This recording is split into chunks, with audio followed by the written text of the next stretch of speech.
Within the community, yeah, the community does a very good job of providing support. In general, no. By that I mean the medical profession.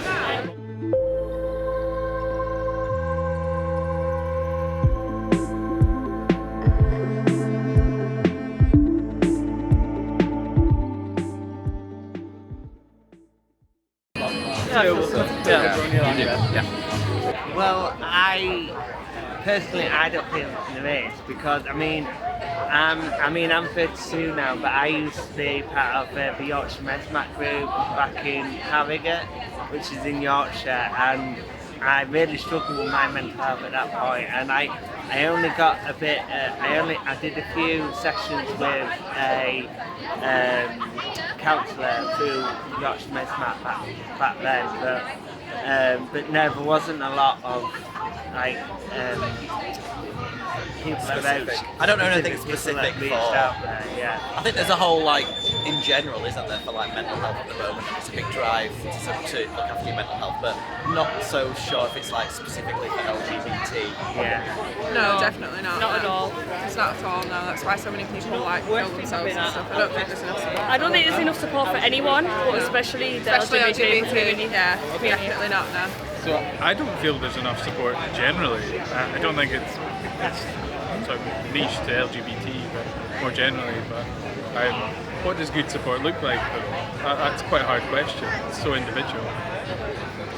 I'd say so. At the minute, yeah, I think a lot of services, I work in NHS, and a lot of services have gone community-based anyway. So I think if you are trying to access services, then pre-COVID, I think it was a bit difficult because maybe services were overrun. Now services are even more overrun, so they probably up the game a little bit. So I'd say yeah, if necessary, yeah. Yeah, and I think I work in a supermarket, and I know they've put a lot of emphasis on diversity and inclusion, so it depends, I suppose. If you can access it through work, it's there, but I suppose outside of work, I don't know how easy it would be and available it would be to access it. The community, there's quite a lot of charities around which have proven quite helpful to me as a trans person, yeah.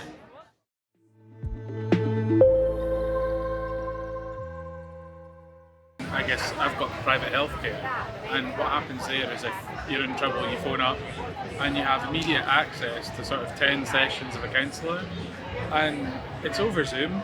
It's 10 sessions to talk to someone that really works with you, and it's incredible. I don't think the NHS has the money to replicate that, but something like that is a service that everyone should be able to access. I think something for the younger people. Okay. There's not much for the younger people. All we've got is bars and clubs for the olders, and then there's nothing really. You need more education in schools, really. That's where it needs to start, as opposed to our age, getting when, I'm sure you've been through the same when you were young, 13, 14, confused, you don't know who you are and all that sort of stuff. So education and support at that age was provided at my school. So it's that sort of age you need to sort of target.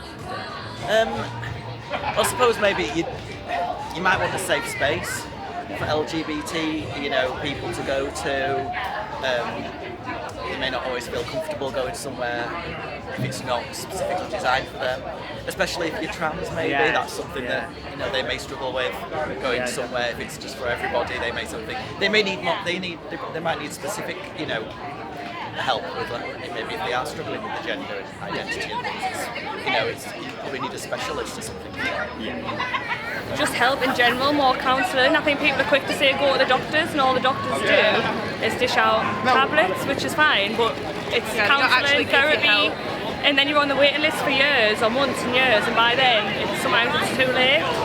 Especially I think younger people who aren't so confident in the community. Not enough.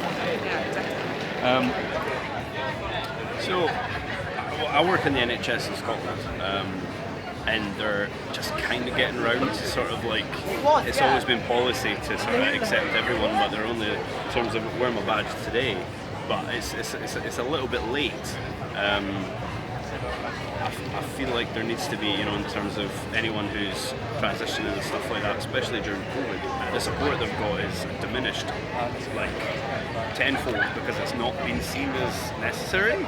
It's not vital things, and for knowing the sort of suicide rates and things that are going up and up and up, it's just there needs to be a little bit of more kind of reaching out to people from a community perspective, fair enough that a health perspective things may need to halt, but from a support, there's much more that you can do, even if it is still socially distanced. Probably the main thing is I don't think people know what services are out there. I think that a lot of the time most of the services that you can access are kind of word of mouth or charity based. So if you find a link online from a charity and then you kind of follow the trail, and I think a lot of people think, oh well, waiting lists are horrendous, so I'll not bother. So maybe if they're more accessible, more out there, and waiting lists are probably more broadcast, so you know that you're going to get seen within a week or speak to someone straight away. Or I think that's the big put off for most people is probably, am I actually going to bother? And that's probably what's a bit sad really. So more of an awareness. Yeah, thing. definitely. Okay. Yeah, definitely. I'd like to see the NHS throw more money at it, and I know it's not, the NHS is not a bottomless pit, but the amount of money that they throw into mental health is pitiful, to be honest. I mean, let's take lockdown. I've had two friends who've, one of them really struggled. She actually committed suicide during lockdown, and it's because she was afforded no support whatsoever. So yeah, I'd like to see the government and the NHS actually provide more support for not just our community, for mental health in general.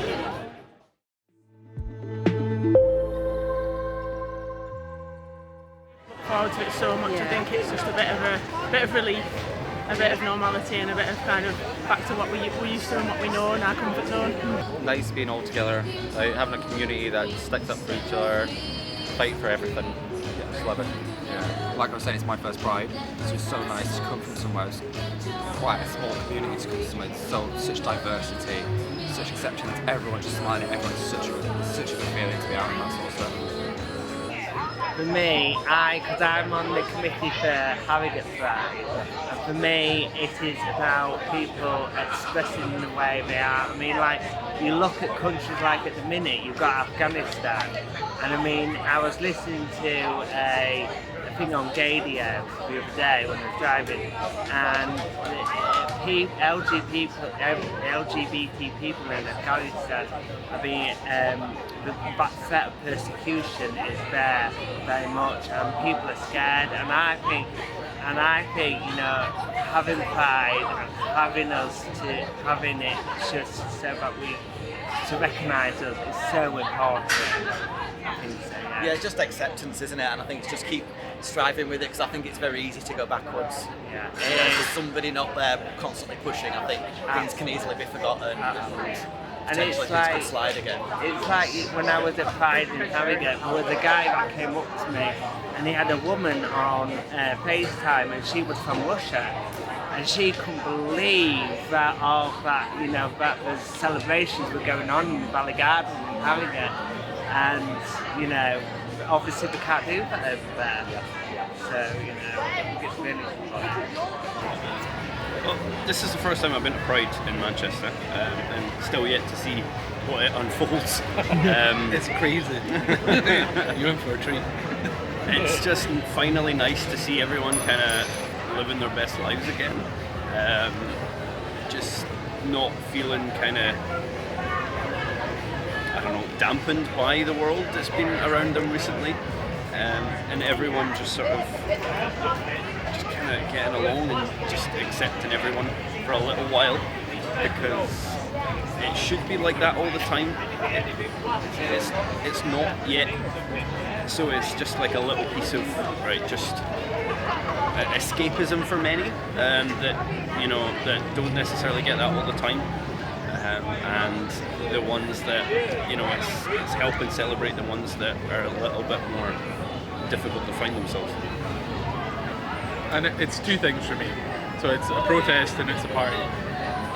Mainly the latter. I think most of us, again, working in the NHS has been dreadful. Hospitality and retail and everything, just people just had time. And even before this pandemic happened, I think Pride was just that moment where you could just have a minute, work didn't matter, and it's just like being yourself and it's good. Yeah, just a bit of time to just not worry about anything else. We can walk down the street happily holding hands, know that nobody's bothered, no one's looking, everybody's just happy and having a good time, and that's what we love anyways. Yeah, definitely. this is an all-inclusive event. It doesn't matter what your sexual orientation, what your preference is, it's for everybody. And it's one of the very few places that you can actually come and be yourself. There will be people who will come here today and for this one day or this one weekend will be who they want to be. And I actually love coming down here because of that. Nobody has any preconceptions or notions that you shouldn't do that. And I find that refreshing, I really do, especially in today's society. And after missing the event last year, what does it mean to me? It means a hell of a lot, because for me, missing last year's event, coming down this year is just a chance to experience Pride. And unless you've actually been here, I don't think people understand what this event is about. So come down and enjoy Pride. You know, the actual village is free to come down and walk around. You don't need a wristband. So come down and experience Pride. I implore you, come down, please.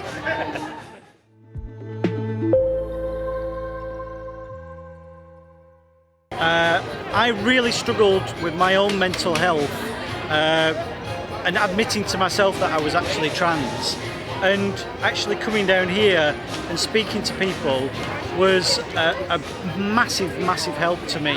If you're struggling, you need to speak to someone. If you don't feel comfortable speaking to someone that you know, there's loads of outlets online, or just speak to a GP. Personally, I'm on fluoxetine, which is an anti-anxiety medication, and I've never felt this good in 10 years because I was on different medication, it didn't work, so I had to speak to them and say it's not working, I want to feel better. So you need to speak to someone, because keeping it all bothered just makes it worse. I would say go see your GP. I think they are. I did struggle with my anxiety a couple of years ago, and I went to go see my GP, and he was extremely open. And he was like, do you have a partner? Are they male or female? So they were asking the right questions.